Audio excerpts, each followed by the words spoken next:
strong. And imagine, just imagine here for a second, you give Faker Azir, and he gives an MVP performance where he does the most damage in the game by far. And then you're like, game 2, you got to take a back seat. You have to play Karma. We don't. The Gragas and the Lee Sin are going to have to show up big in the mid game. And if it falls behind, doesn't have anything it can do. On the flip side, though, for SKT, Varus, Tahm Kench, Karma, Skarner, and Aatrox, they have pick, they have shields, they protect, they attack. They do it all. I like that. That's good. You like that one? Yeah, it's pretty cool. Anyway, guys, we're going into game number 2, Afreeca versus SKT. Let's see who's going to take this one.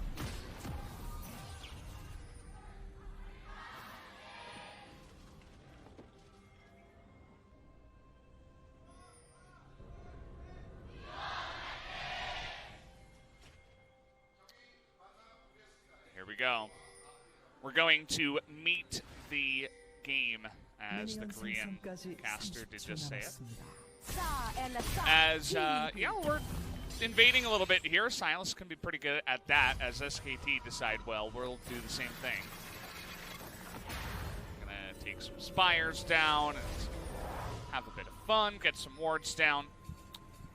You mentioned the Lee Sin, how it doesn't feel like it's a pick that is very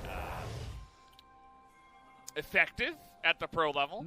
Well, the thing is that especially in Korea, teams, they play so safe early on. They play around their vision. They play lanes in a way that they're not looking for kills often.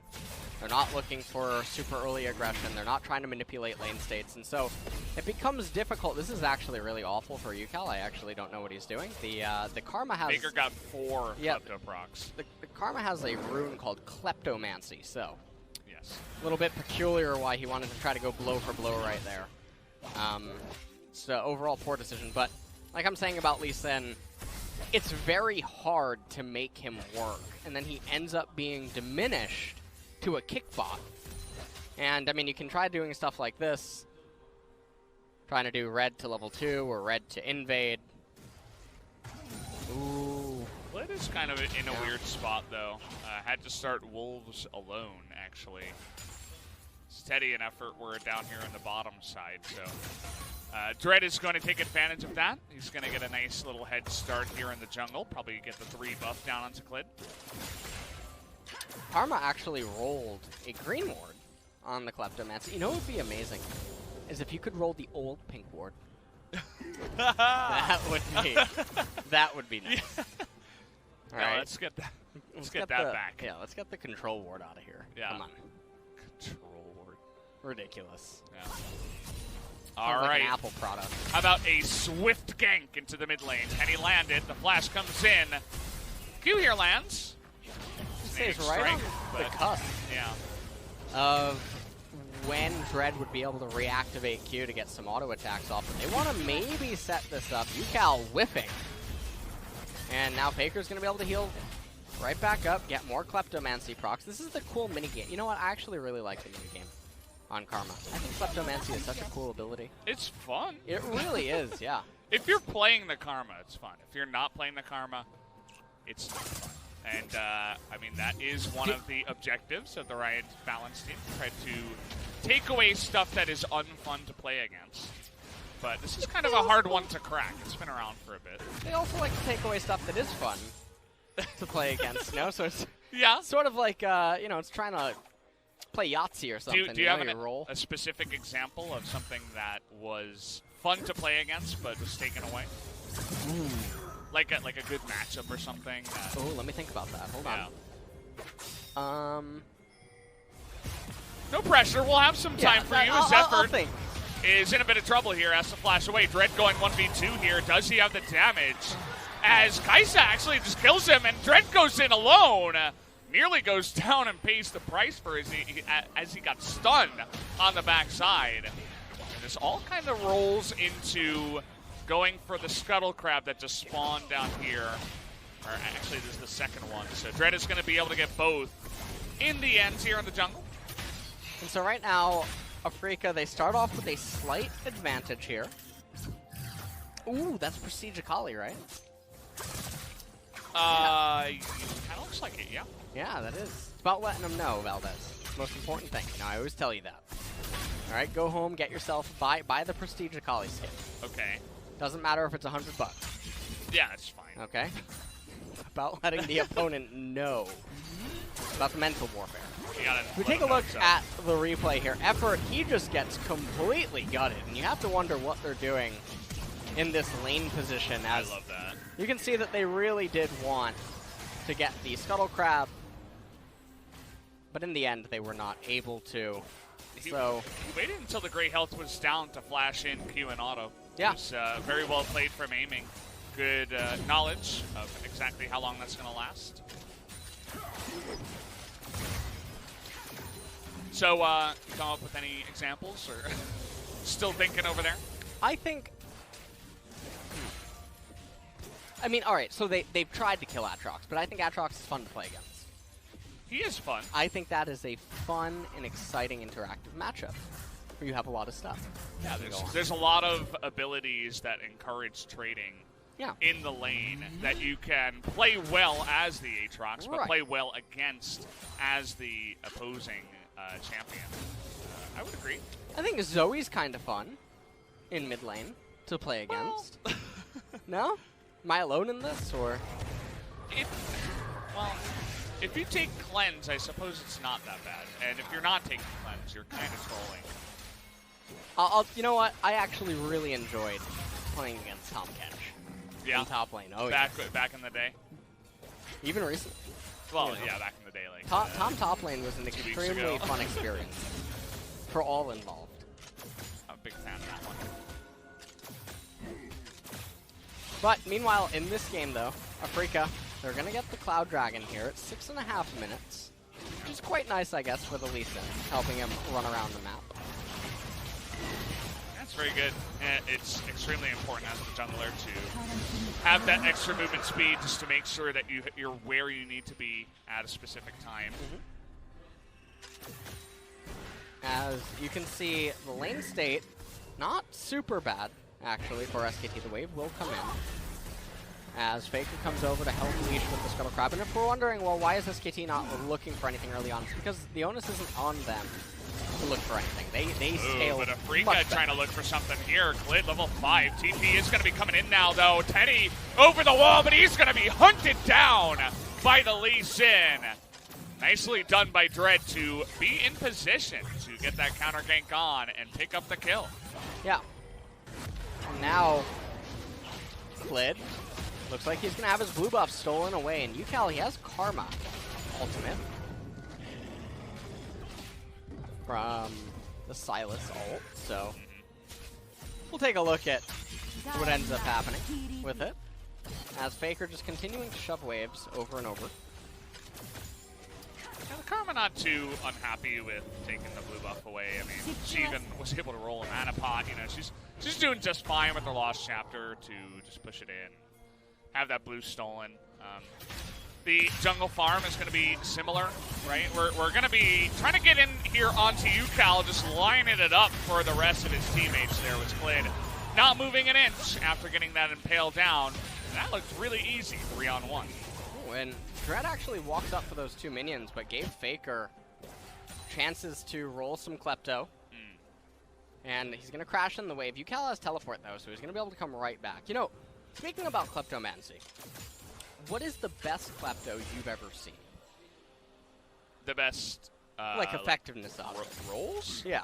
I believe I saw 640 gold once at 4 minutes.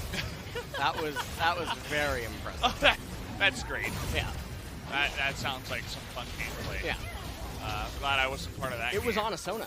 So, you know the enemy was that makes having it fun. even better. Yeah. So, Ucal, there was really not much that he could do here. He just got flash, but it wasn't enough. It's Khan. He doesn't have a revive. He's going to be going down. Klid just a little bit late to that one as Dread is actually making this Lee Sin do work in the early game. Yeah. It's finding openings, and it's pretty hard to do, especially against a team like SK Telecom. And so Keen going to be feeling pretty okay now up in the top lane as Klid clears out the wave. Skarner always looks so angry. I mean, just look at his face. Yeah, right? look at it. He's really mad. I think he's got the angriest portrait in all of League of Legends. In this game right now, I'm looking at the other portraits. I think, you know, runners-up could be Gragas and maybe Silas. Yeah. They look pretty angry. I mean, Gragas looks really angry, actually. Does he? Yeah. Do you feel this? Okay. I think that the Skarner actually has an unfair advantage because his face portrait is bigger, whereas they had to include more of Gragas' beard. So you don't really get that zoomed-in look on his face. But, yeah, I'd have to give the number 1 there to Klid on the Skarner. Speaking of which, he's looking for a gank in the bottom lane. Does have this control ward, but he no longer has flash, so perhaps just waiting for a moment to push forward and see if he can get any counter ganks or anything like that down. Well, SK Telecom, they're going to be content to just continuously play slow as they transition to the mid game. That's where their team composition really wakes up. Is in Oh the. boy. Well, you know what? That was very rude. That's gotta hurt. Khan is in a world of hurt right now as we're going to be engaging down to the bottom side. Another Impale is going to come in with an exhaust even. They're not messing around with that kill as we're still chasing Khan down here. Now it's 1-on-2 and he is near this turret. Dread just waiting to see if he's going to flash the wall or something like that. And we'll give the... Oh, he's healing a lot. Can Yukal actually kill this guy? He's going to go in now. The Q is going to miss. And he wasted finally, so much time, though. I know. He was in there for like 30 seconds. And so Akali is getting enormous amounts of value, but Faker is going to be here. He's casting the tether, not able to maintain it. But he clears out the wave. He saves the turret. He saved the plate. Saved the day. Okay, now Keen is starving. Amazing. As yeah, he's very sad right now. Does mean that Klid is going to be a bit behind this, or not Klid, Khan is going to be a bit behind getting to the Rift Herald play. And so they should just have to give this one up unless Faker can nuke it down here. It's going to come down to if he smites, and there it is.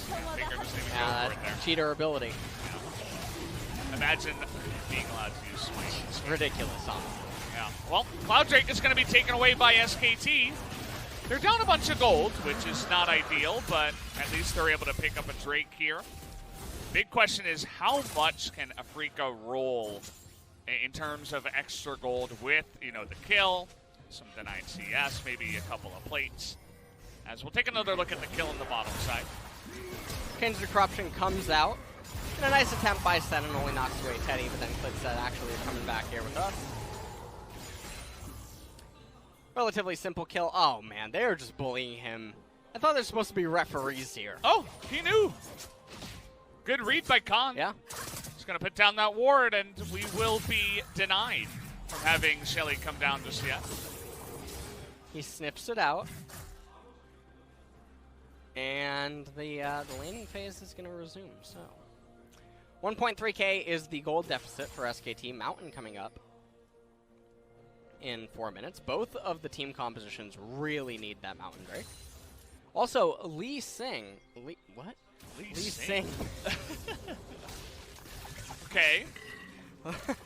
Lee Sin going Black Cleaver to amplify the Kai'Sa damage, as well as the Akali, to an extent. Klid, that's good ward. This is going to be potentially a perfect match gank.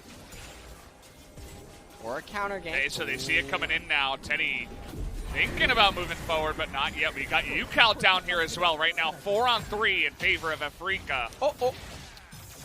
Who are trying to push it in. Yeah.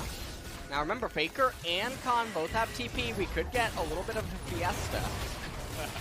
But doesn't look like that's actually going to be the case. Yeah, the split gold there between the Kai'Sa and the Lee Sin, actually. Really trying to get that Black Cleaver online. Faker gets a turret plate of his own in mid. So it's not the end of the world. Yukal did have to rotate down. Or, well, didn't have to, but he elected to. Ends up giving up a turret plate, so it's not the end of the world. The gold gap remains essentially the same. Yeah. Not really a big difference, you know, extra wave picked up by Faker and gets the turret plates, only a difference of 1. You can see that the extra one was taken actually up at the top side by Keen.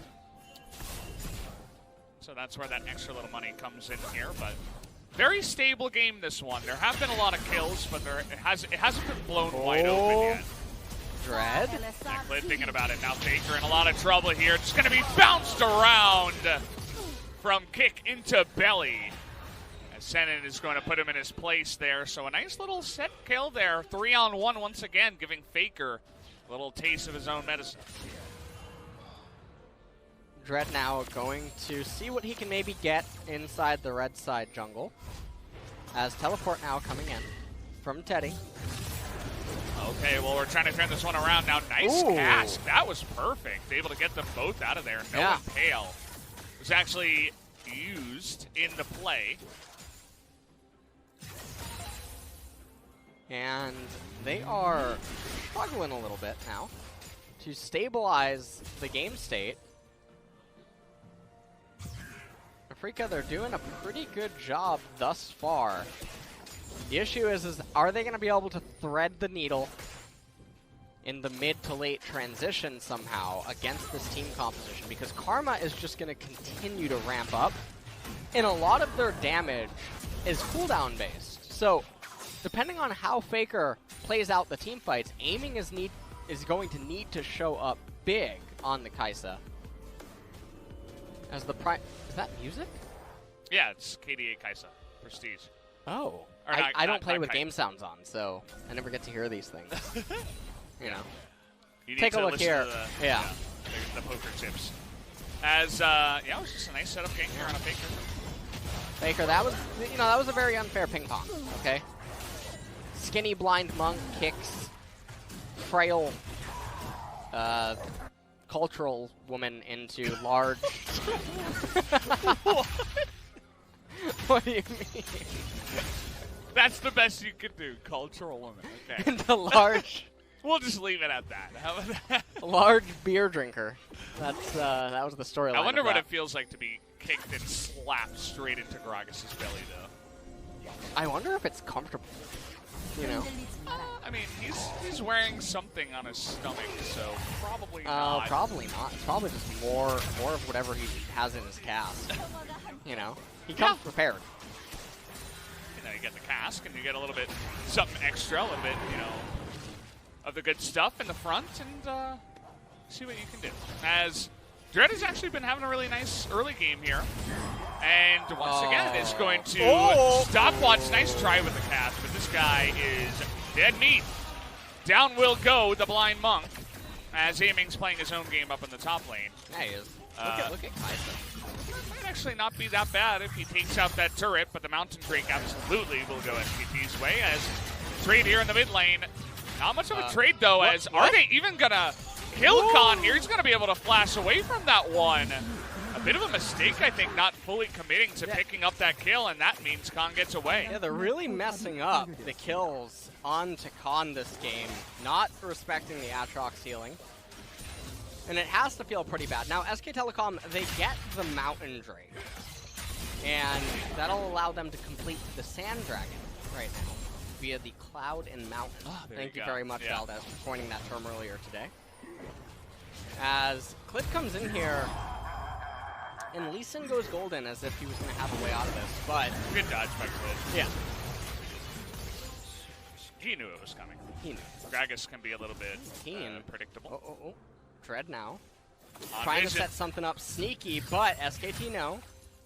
Although I don't think they pinged it. I didn't see any pings. They're on voice comms. Oh, really? Yeah. They're actually I had no idea. Their headsets, you see that? That's a microphone. That's extending. Oh, by the way, are the headsets here at LCK also helicopter headsets? I would assume so. I think so, yeah. They kind of look like them. Yeah, they are. They're pretty bulky, but you got to do what you got to do. They're pretty thick.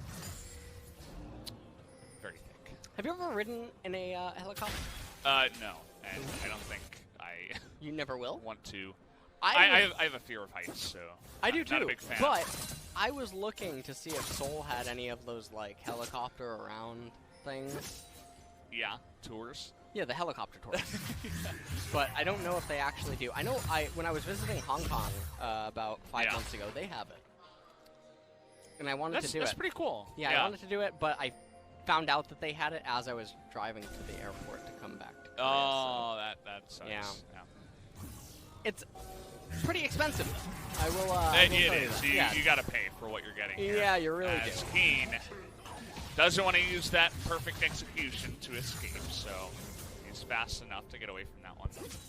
Speaking of which, they have them in New York City, by the way. Do they really? Yeah, you can go around the Hudson, as that was kind of a desperation cast. Ooh. Not sure what that one was. But my brother is actually a pilot. He flew a date around the Hudson River. Really? It went very well. Okay, that sounds very romantic. It was. Okay.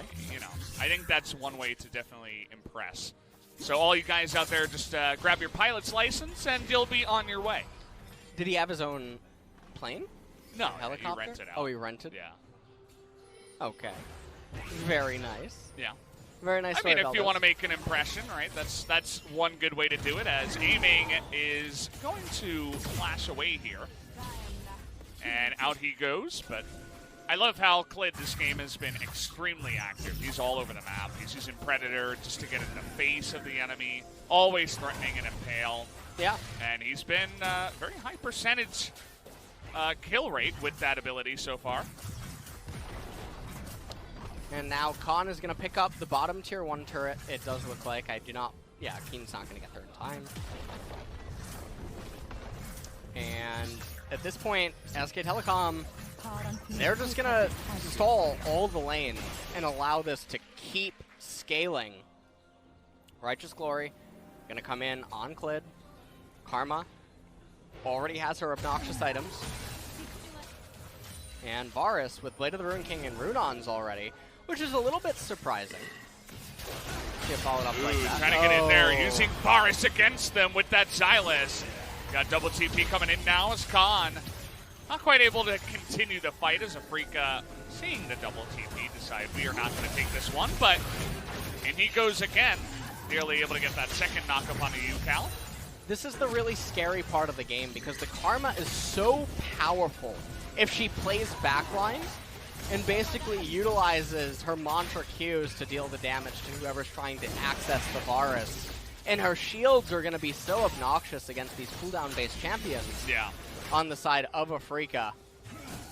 It's going to be so hard for Afreeca to penetrate this. SK Telecom's team composition just keeps getting better the longer the game goes. And we're starting the Baron. And Afreeca decides that they want to coin flip a Baron, so I mean, if that's how you want to, if that's what floats their boat. Yeah, if that's what, rides their copter. We're talking about helicopter. Exactly, rides. yeah. On topic. Very well done. Thank you. Yeah, maybe just seeing if SKT would get baited into it or something like that. But there's a decent amount of pick here on the side with the Skarner. So, nobody actually going in here as okay. Really trying to get straight into the middle of the lane. That's a show of dominance there. Clid going for the flash, and he's going to be looking for one. He's going to pick up the Silas. Do they have the damage? Has that stopwatch. Dread thinking about coming in from behind. UCal is going to be able to flash away. But, aiming. Went in alone without his flash. That's a big mistake, and he's going to be punished for it. Very just straight up a play that you do not want to make is running straight into the enemy team without your flash. And at least they're able to clear out the wave, but we have an Infernal Drake up here, and SKT in a pretty good spot after that kill. And now, it does look like they're just going to turn their attention to the Infernal Dragon. Clid not with them right now, so they're going to take their time. Infernal Drake is really, really important right now. I don't understand why it's not a higher priority. Yeah. For them. SKT just waited until the Kai'Sa respawned, I guess and now they don't want to do it. Teddy will tell... I guess he's going to... Or they could give the Baron to Teddy's going to TP. Okay. Okay, not going to TP. Just going to run on in here, trying to do that damage now to Dread and zone him out. But the burst is going to be not enough, as Clid will be taking down that Infernal Drake. Perfect timing on that fight. A kill even going to go down onto the Gragas here. But it should be a 2-for-1 in the end, as Tom Kent got a little bit too close to the sun there. And so the Infernal Drake goes the way of SKT, but now it's 4-on-3. Afreeca looking to make moves on the map. And it looks, I imagine that Afreeca might try to just coin flip the Baron. That strikes me as the kind of desperation that they might be feeling right now. Especially because the Infernal Dragon just went over to the better scaling team composition. So much vision around here, too. There's a lot of vision. But now, Clid does not have Flash. So, if Dread just hopped over the wall and took the blast pan. Oh, they're just going to burst in right from the front here. The Shroud goes down, but Clid is in the pit. Can you get him out here? The Impale goes down. Oh my God! Garner's going to get it in the end. Once again, Clid is going to win on that one. And now we have the Abyssal Voyage coming on in. The fake Garner ultimate only going to keep Khan leased here for just a moment, but should be able to pick up at least one kill on the back of this, you'd have to imagine. Looks like it will be UCal. Gets the shutdown even, does Khan. And now Dread's backing right in front of the Aatrox. Has to flash away from that one. We got Faker coming on over. They're going to get that kill. No. We're diving in the top side as well. Looking for as much as possible. They're not wasting any time. And down he will go as well. That's going to be the Baron, and Khan, he's getting pretty excited. You got to get out of there, buddy. As a huge swing and turn of events will bring SKT in the lead in this game. Oh, man. Clid just... I think he ruined Dread's life right in this game with the smite on the Infernal Dragon. The back-to-back smite steal. Yeah. Coming in clutch, winning both of the major neutral objectives. Oh, man. Dread has a girlfriend. He's going to have to hide her. Clid would... Yeah, I Clid mean, would, he's going in there and just taking everything. And Dread... But again, it comes down to the decision, too, right? To just do it in front of SKT. But either way, we're going to take a look here at the replay. The very weird thing is that Dread didn't go for a kick onto Skarner, who didn't have the Impale available inside of this fight. So it's not like Clid could respond and say, no, you're coming with me. So in this fight, they go for the Desperation Baron, and SK Telecom, they walk right in front, and Dragon Kick isn't up yet, so this is definitely an awkward situation, but the Baron gets low enough and it goes Clid's way. And, I mean, if we're talking about it, he does have a slight smite advantage in terms of level. And then you can see he's trying to recall. And I don't know why you would ever recall right there. You know that SK Telecom is hot on your tail. He did not need to die. But perhaps Afreeca is actually just very tilted right now. It's a rough spot for them for sure. Especially after the way Game 1 wins, where it felt pretty close. But that is a massive swing. As Dread trying to set this up, he's going to get the kick here for aiming to join, but there's just no damage. One Umbral dash, and that's all you need. And this that's is in the trade for 2 ultimates, as we have more fighting here on Tekken, just barely able to get out of there. And this is the part of the game where the Gragas and the Lee Sin are so important to Afreeca being able to fight, but the Lee, he doesn't do anything. Karma Shield just negates all of his damage. Yeah. He's not a guy that does damage. He's a kick bot, as you said before. He's a kick bot in this team composition. Afreeca is essentially fighting a 4 versus 6. 4 versus 7 maybe, given Karma's Shield basically will produce 2 champions almost in terms of Out EHP. of thin air. Out of thin air she does it. Very fun champions though. And SKT, nice job on the Shroud there. Cast just a little bit of fun stuff on the backside, but nobody takes any damage. The shields are just too massive. Khan will be able to Umbral dash back over the wall. She was getting a little bit dicey there. They're going to run back to the next wave and try to push that in, maybe. Yeah, they're pinging the Infernal Dragon. They have teleports. Yeah. So maybe we see Faker or Khan teleport to bottom wave. And just get those minions in the XP, shove it out so that they have Cryo. Doesn't look like it actually. Just going to do an Abyssal Void. Faker still has yet to recall though, so. Run! He'll recall and teleport it. He's trying to get here as fast as possible. It's Clid. He's a fast Scorpion. This is going to decide the game. All right, let's see. Now let's take a look. Take a gander here. Yeah, let's zoom in here Yeah, on the fight. All see what they do here as Afreeca. They're desperate, you can tell. It's kind of rough, too. I mean, Keen's level 15, UCal's level 15. They don't quite have their level 16 spike. Shaker's got his. And Clid always threatening. Bunch of summoners just barely not up here on the side of Afreeca, but same could be said for SKT. Clid is wanting to get in the pit. Now, a summonerless war, though, is more it's beneficial. going to come down to another trade, but Dread might just die before it even happens here. He's going to have to get away to safety, and the Dragon is going to go the way of the Skarner once again.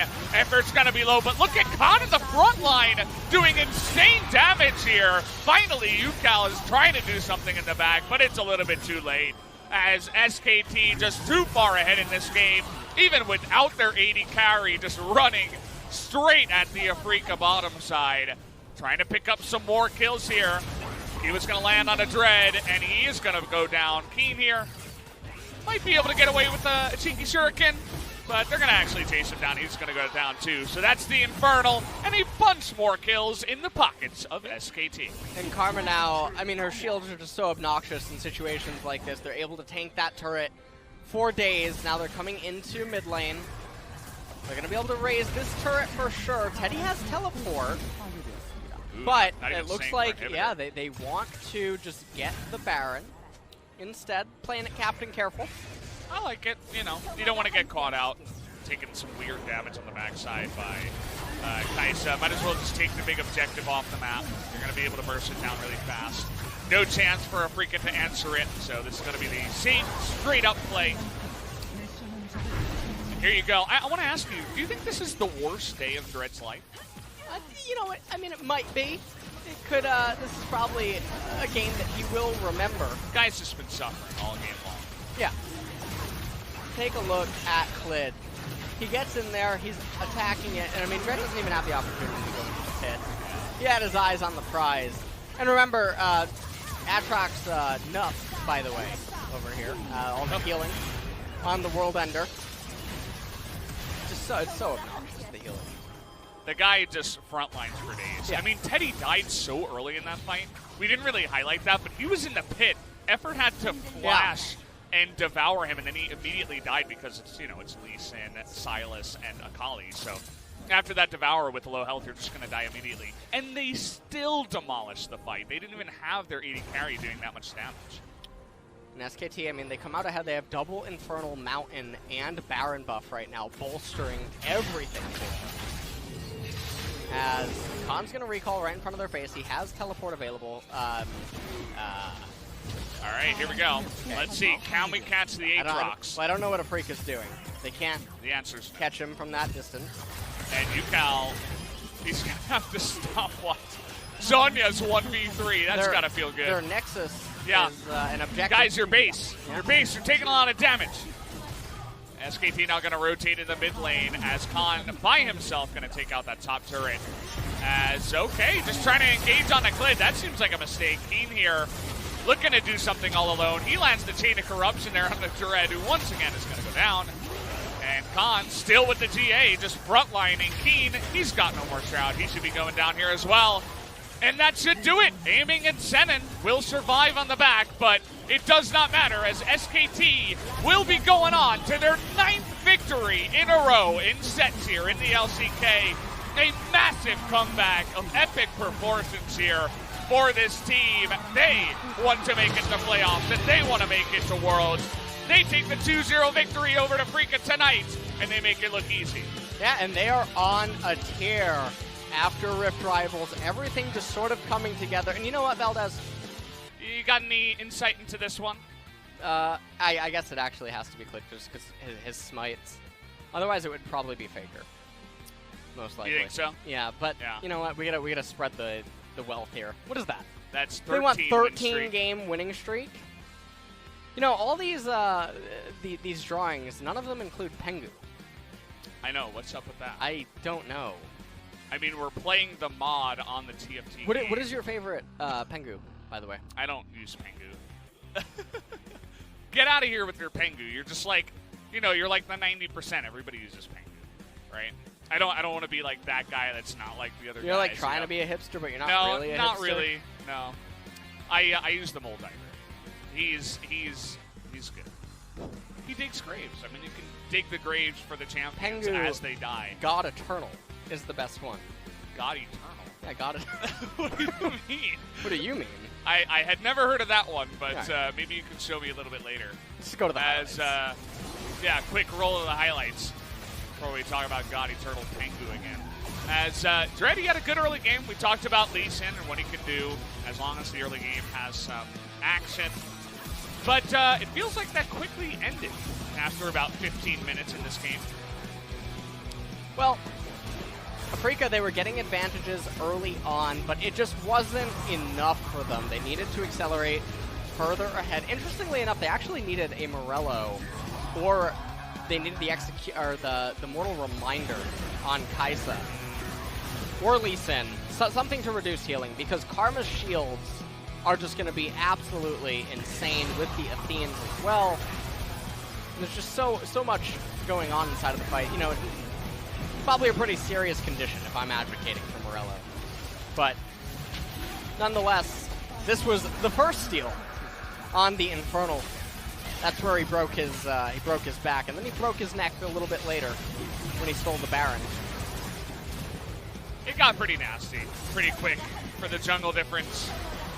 This was it. Here, drags Dread along, takes the Baron. Thank you very much. This was really surprising that they chose to play it out like this at the Baron, but nonetheless, aiming gets in there on Teddy. He brings him down, but it just didn't matter. Cavalry arrived,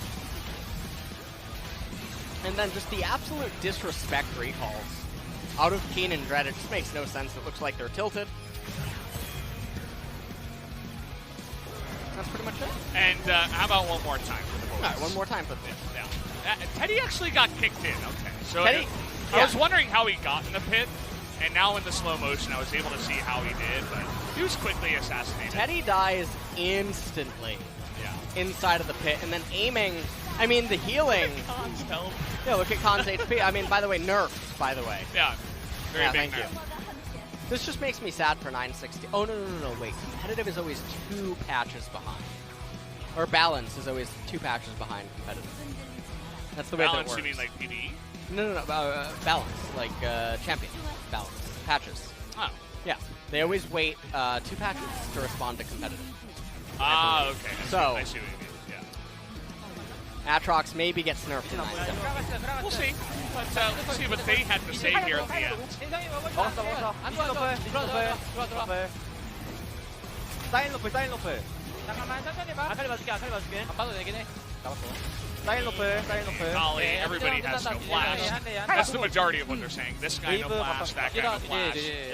나이스! No flash on your cameras when you're taking pictures with the pro gamers. You know, you don't want to blind them. It's a rule we got here at the LCK arena. They were talking about that too. Khan is doing a wrap there at the end before they go for the win. Gotta love that one. He was pretty hyped, and he had a big game. Actually, I mean, he had some insane damage on that Aatrox. He was just not dying. You know, we thought maybe the Karma would be good for keeping Teddy alive. Didn't do that very well, but nobody could answer the Aatrox after 20 or so minutes. Khan just did insane stuff. Yeah. Atrox was just out of control. They didn't have any way to really handle him in addition to the Karma shields. So you get through the shield, he healed. Yeah. I think they needed a Blitzcrank. Oh, is that what they needed? They needed to break the shield with the Blitzcrank. I think That's very pie Yeah. out of you. I read the patch notes and I heard about that shield breaking thing, and I'm like, That's I quite got amazing. the guy Yeah. for you. That makes sense. I mean, if you did pull the Karma, that doesn't sound that bad. But either way, Khalid is going to pick up the MVP. I mean, the guy just, at some point in this game, he's like, let me just show you what a true jungler is. And he put the younger and less experienced jungler in the dirt, kind of. And Put him in the backseat. every single objective after this one went Khalid's way. Guy was just having his way of the jungle matchup. Definitely put on quite a show with the smite steals on the major neutral objectives, and so he can feel pretty good about that. Props to Khalid. And again, he was one guy that was performing really well towards the end of spring and MSI. They need him to be performing, and he looked great tonight. So props to him. Look at all these people, guys. I'm going to hand it over to Ji-sun. She'll do the translation.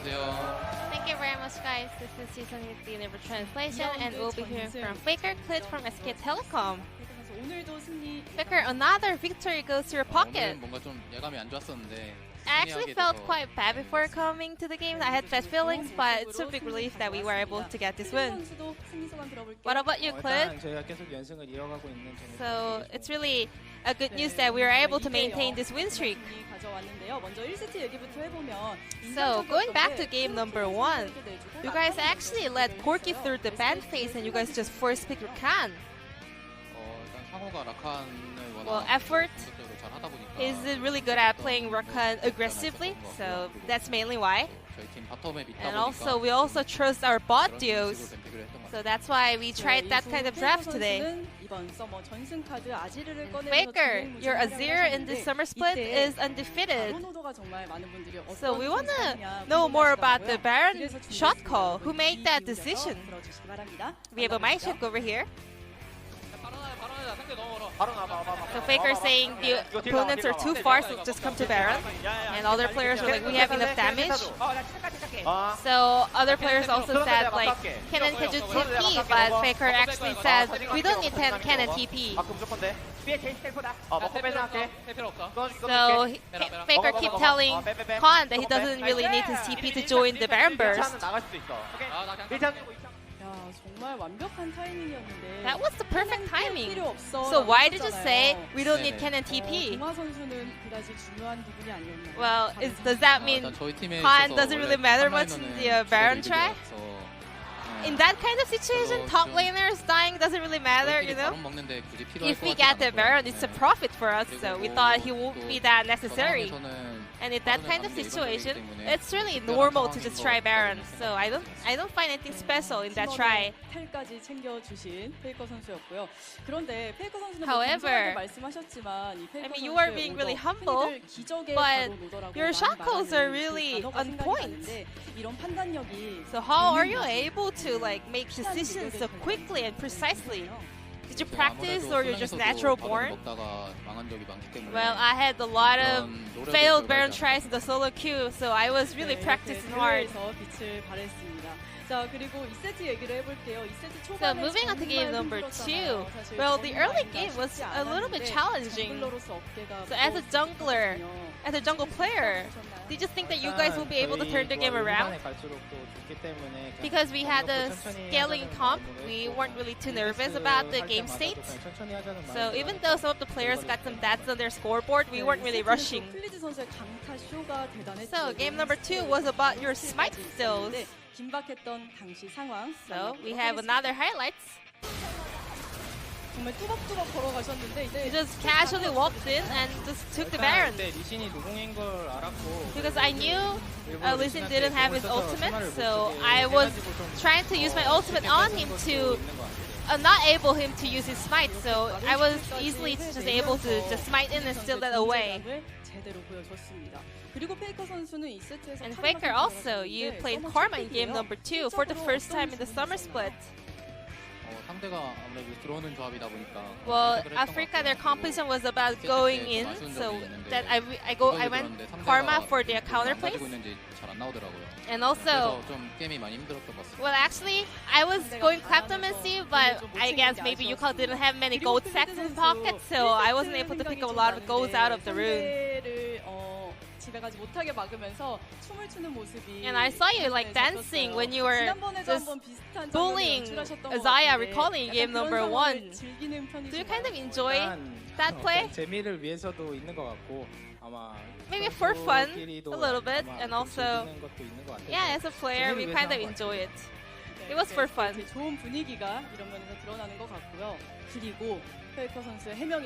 So, we have another episode of Faker Con 1v1, round 2 on Ezreal. You said it's gonna be a secret. Is that because you lost? Nope. The producer only just edit the games that I lost. 자, 이기는 장면도 다음번에는 I hope to 만나볼 see 수 you 있길 winning in our 바라겠습니다. next 자, episode 이제 of My 2라운드 Check. 전승까지 단 You guys are only 3 matches away from winning the entire round 이쯤 되면 2. 선수들도 심장이 두근두근하지 않을까 해요. 클리드 선수 먼저 Clid, 남은 경기 어떻게 How are we 보내실지 gonna wrap up the 들어볼게요. summer split? 일단 이번에 연승을 좀 기세 좋게 탔기 때문에 We are still on a great momentum, so we're just gonna do our best to roll on this winning 네, streak. 감사합니다. 자, 그리고 페이커 선수의 각오도 마지막으로 들어보겠습니다. And what about you, Faker? 네, 이제 3경기밖에 안 남았는데 We only have 저희가 3 또 series for the 포스트 시즌 regular 진출할 split. 때 경기력이 또 중요하잖아요. 그래서 You know, your 연승의 performance 여과는 going into the 이어가는 playoffs 게 also really 중요할 것 matters. 같은데, So 그래서 maintaining this win 더 streak 좋은 would 경기력 really 보여드리도록 important for us. So 네, we're just gonna do our best. So please keep supporting us. 자, 이렇게 승승장구라는 말이 이제는 뭐 아까울 정도네요. 뭐 정말 대단한 SKT. SKT 앞으로도 계속 On 연승 the 응원하도록 하겠습니다. best performance so far in the 감사합니다. summer split. So this will be the end of the interview with Faker 선수, Faker, 클리드 Clid from 선수 SK Telecom, and I'm gonna pass it back to our casters. Thank you. Well, thank you, G-Sun, as you get a massive roar from the crowd after that one. But yeah, it's cool to hear from Clid and Faker, the two of them, really performing at a high level. I think that's part of the reason why they have been able to come back. Are you stealing my script? I am. It's not your script. Hello? Slow down there, Valdez. Just take a look at the standings. Yeah, so we got SKT in second place. It feels like anybody who's at 9-5 who wins ends up going to second place, but that's not the case anymore. Even if Griffin do, well, I guess if Griffin do get the 2-0, they still would be able to get second place the next time around, but it really is heating up. Unfortunately for Afreeca, they're the second team to get 6 losses here out of the top 7. So they're, for now, the 2 blue teams down there on the east side of the bracket of the standings here. So they're really going to have to, you know, buckle down and win the majority of the games that they do have left if they want to have a chance to make it in. And SKT, they were just talking about how they have 3 different teams to play up against left over. They do have Hanwha Life next, but then Damwon and Sandbox. So not the easiest schedule left over for them, but we'll see if they can actually do the clean sweep of round 2. And I mean, speaking about Hanwha Life, they have no easy road, and that's why the match against KT was so crucial for them. I mean, their remaining opponents are SK Telecom. They also face off, I believe, against Damwon. And then they meet Griffin on the very last day. The last day is interesting, too. It has Damwon versus Gen G. That could be a decider for a playoff spot. Actually, it almost definitely will be a decider. For tomorrow, though, Hanwha versus Damwon and Kingzone versus Sandbox. So a very important win for both of those last 2 teams, as well as Damwon up against Hanwha Life. That's kind of their easier matchup here in the LCK. That will be, of course, last Shadow. What? Valdez, there we go. I'm about to not see you for a couple weeks. Yeah, it's going to happen. Well, I'll be so sad. Of course. You can have fun with Atlas tomorrow on your date with the Lion King as well. Either way, guys, thanks for watching once again. We love you. Good night.